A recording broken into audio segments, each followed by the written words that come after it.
చిన్న చిన్న వంటింటి చిట్కాలతో ఈరోజు మనము వేసవి కాలపు శరీరపు వేడిని ఏ విధంగా తగ్గించుకోవాలో తెలుసుకుందాం. మొదటగా సబ్జా మరియు కటోర వీటిని వేరువేరు గిన్నెల్లో ఎక్కువ మొత్తంలో తీసుకొని రాత్రంతా నీళ్ళలో నానబెట్టండి. మరుసటి రోజు ఉదయం వీటిని గాజు సీసాల్లో స్టోర్ చేసుకొని ఫ్రిడ్జ్ లో పెట్టుకోండి. పిల్లలు కానీ పెద్దలు కానీ బయట నుంచి ఇంటికి వచ్చినప్పుడు ఒక స్పూను వాటర్లో కానీ లెమన్ జ్యూస్ కానీ లేదంటే మజ్జిగలో కలిపి ఇవ్వండి.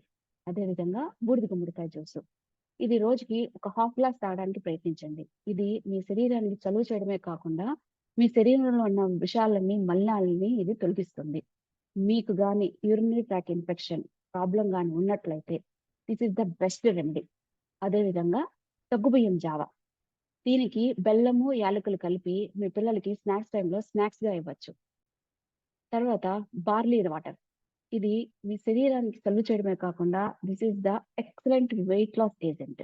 అన్నింటికంటే ఉత్తమమైనది, రూపాయి ఖర్చు లేనిది, జీరో ఇన్వెస్ట్మెంట్. ఏంటంటే అది పున్నీళ్ళు. ఈ తరం వాళ్ళకి ఇది తెలియకపోవచ్చు. మీ ఇంట్లో మీ పెద్దవాళ్ళని అడగండి. దీన్ని కలి అని, లక్ష్మీ చారు అని, తర్వాన్ అని కూడా అంటారు. మీకు కానీ పున్నీళ్ళు తయారు చేసే విధానం తెలుసుకోవాలనుకుంటే నెక్స్ట్ వీడియో చూడండి.